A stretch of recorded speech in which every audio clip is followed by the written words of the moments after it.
Indeed.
Okay. Well, we're going to get started. Thanks for coming to the special meeting today, 2 p.m. I'll note for the call that commissioners are present except for Commissioner Fusselberger and Commissioner Gaynor, and I believe Steve will be here.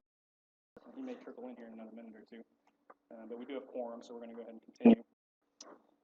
From a process standpoint, typically our meeting is a little more laid back, but because this is a special meeting, because there's a very specific resolution and agenda item on here, we're going to have a formal process of some discussion, then we'll have a formal open hearing, and then we'll close the meeting for public comment, and the board will deliberate and move on. So I'll have to note when those times are, but there'll be a formal public comment section here momentarily after we talk a little bit about the agenda. And so the item up for today is a public hearing and discussion and request for approval of the potential sale for up to 80 acres of the former Columbus Airport at Wellsboro as an economic development project. And so we're going to let some representatives from FRCIA just say a few words about the project, the benefit of the board and the public who's here today, and then we'll have some more discussion from the board here. So do you guys want to just kind of highlight a little bit about the project that you can talk about at this point? Okay. So good afternoon, Airport Board and public. Thank you for the opportunity to speak with you today concerning the exciting opportunity we have with you. My name is Bill Bowling. I'm the Industrial Director for FRCIA Mission Control Technologies in the North American Operations. We are pleased to announce we'd like to move forward with the project in Columbus, Indiana to expand our emission control business. The project includes the following key aspects. Construction of a new manufacturing building of approximately 400,000 square feet at the cost of about $30 million. New equipment investment of $61 million, including $54 million in manufacturing equipment to produce exhaust systems. I'd like to take a note at this moment to say there was an article in Republic this morning that read that we would be manufacturing equipment that would dispose of hazardous waste or solid waste. I want to correct that. We will produce exhaust systems exactly like we do today in our facility in Gladstone.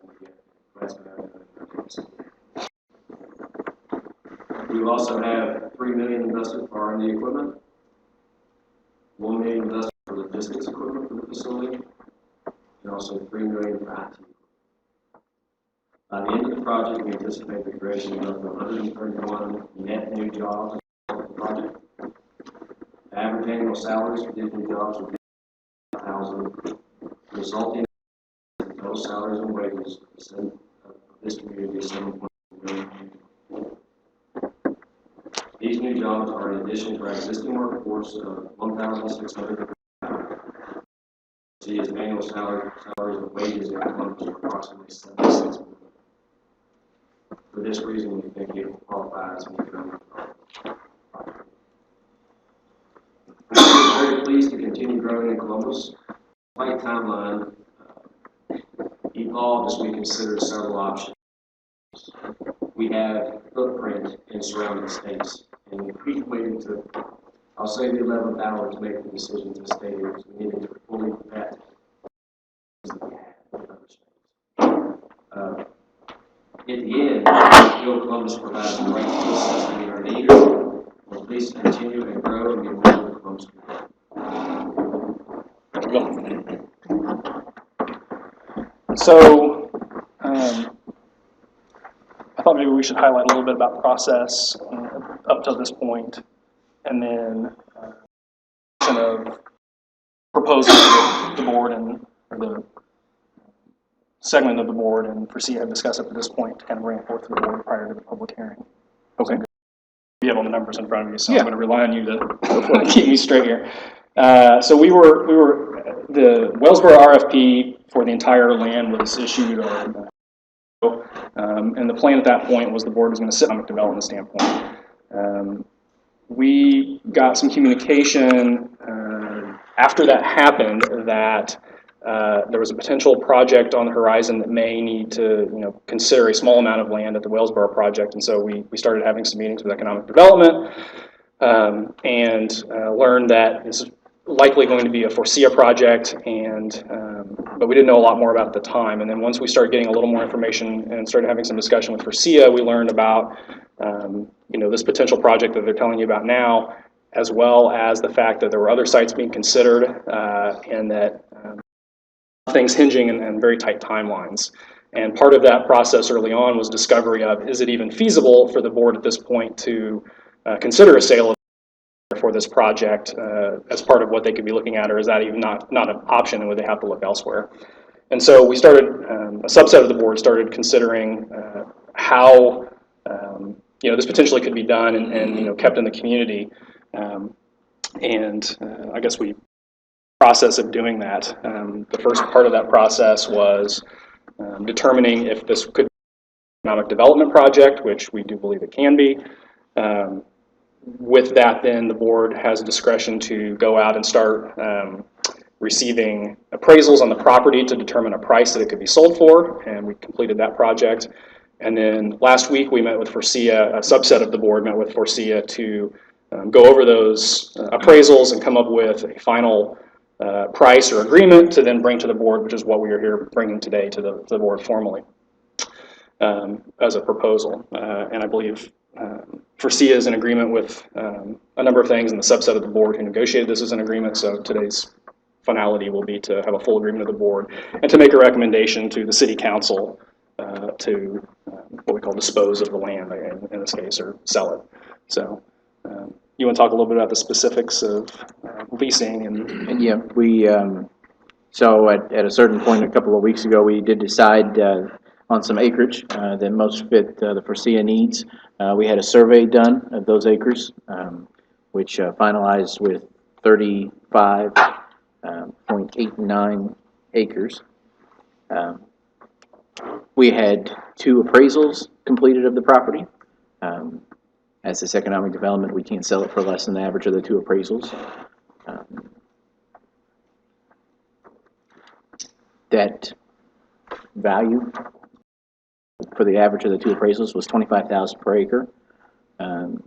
The negotiated price that we're going to sell it for, or recommend to the airport board to sell it for, is $28,500 per acre.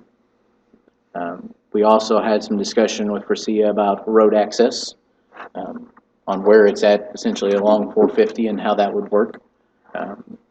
After discussions with them, we agreed, and again, because of the full RFP being out there and being able to access the center of our future acres, we thought that a road was necessary.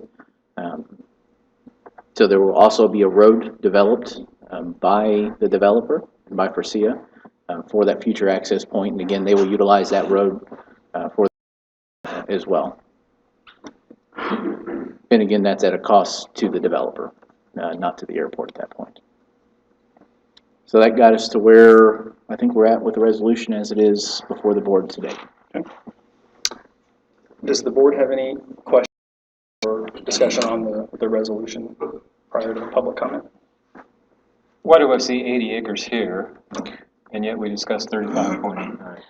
So at the beginning of this process, we have to put in a 10-day notice for this public hearing. At that point, we weren't 100% sure if we were looking to sell only the 35 acres. I guess it was to give us an option as far as what we were going to sell. At the end of the day, the developer and Forcia needed this 35.89 acres, and so that's the number that we ended up finalizing.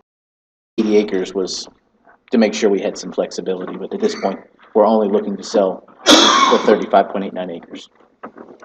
So part of that sale will involve reduction of leasing revenues that Forcia Airport, because they won't be leasing that land anymore, obviously, as well as some removal of the old runway / test track, which is also in a portion of this land. There'll be some removal of that.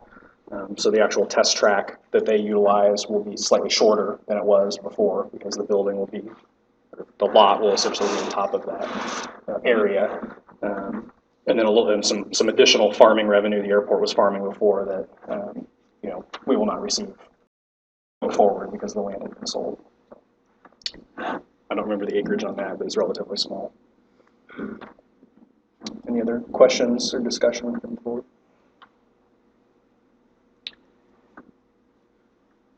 Okay, well, I'm going to open up the public comment, part of the public hearing. You're welcome to say comments or ask questions the board will consider. If you do want to stand up and make a comment, just say who you are and who you're with, or your address if you're local. And we'll hear any public comment at this time.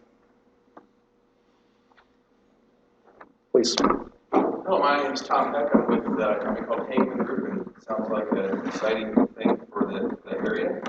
I have a question about the road access to the interior of the site that's going to be put in, and whether or not you thought through if that road would have utilities from 450 South built into it, which eventually would have to be built through there to get to the rest of the land on the interior of the site. I'll answer that in just a second. Does anybody else have a comment or public comment or question? Okay. So to answer that specific question, I'll go ahead and close it and then I'll answer the question. Due to the timeline of needs to progress, the road that is being constructed and built is actually going to remain on property owned by the airport, as opposed to the property owned by the developer and then given to the city to be made into right-of-way. And the reason for that is because there are going to be a number of items going into that road that are not going to be constructed in time for the really lighting, landscaping, and some other things like that to make it a public road, or what's required to be a public road. So the airport is going to continue owning that land, and it will be a, correct me if I'm wrong in saying this, but it'll essentially be a public or a private drive Forcia can use, the airport easement to use, until such a time that the airport or the future developer comes in and finishes the requirements to make it into what would be a public road, and then the airport will go through the process of disposing of that as well, so it's a public road at that time, if that makes sense. it's a little convoluted, but it was the only way we could really make it get it done and ensure we have future access up into the rest of the development that the airport maintains control of at this point. The design standards are to public road standards. Right. I was just curious if you're going to build a road, you at some point later tear up part of it in the very near future to put utilities through there. Correct. And part of the discussion with Forcia was,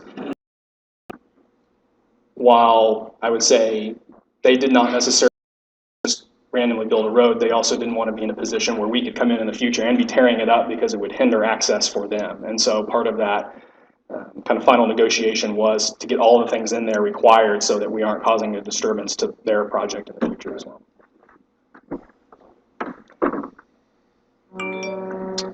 Okay, well, now that the public hearing is closed, I'll bring it back to the airport board. Is there any other discussion or questions the airport board would like to talk about on this project? Not on this side. Okay, well, just as a reminder, assuming there's a motion and a second for action, this item will pass or fail based on a majority, and if there's a tie, my vote counts as the tiebreaker, so just informing everybody of the process. I don't know if you noted this up front about the funds simply being a change of type of asset the airport owns.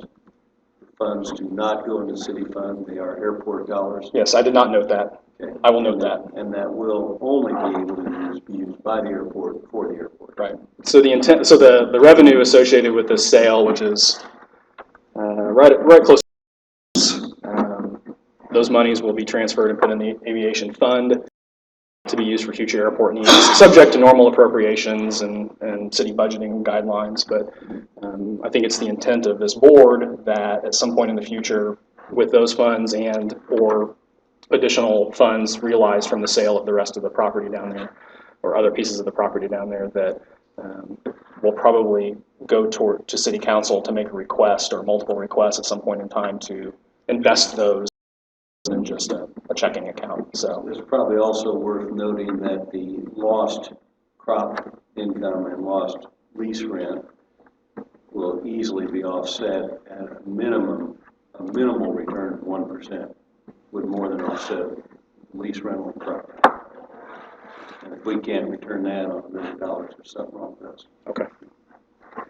I also did want to note, I saw Joe Cunningham earlier, and he asked me to please just make a statement for him because he couldn't be here. He was attending a funeral. That Joe is a past airport board member and president for a long period of time. He was very involved with the acquisition of this land and a lot of the things that went on when the Wellsboro Airport was really an airport. He just wanted to pass on that he understands what the board is doing, but that when he was dealing with acquiring this land and using the land down there, that they made a lot of handshake deals with the FAA, that land would always be maintained in control of the airport. And he just wanted me to pass that on to the board. Questions, discussion, comments? This Okay. does not require any FAA approvals. No, To sell it does this not. land. Does not, isn't that correct? Yes.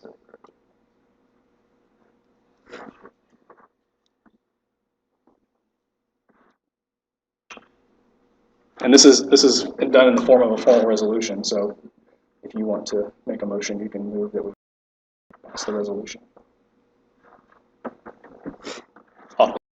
Amending city council for the purchase agreement and disposal of land. Well, I would like to move that the board approve the sale as laid out in that document of the 35.89 acres. Is there a second? I second. Okay, any other discussion from the board? Okay, all those in favor of the resolution, passing the resolution, say aye. Aye.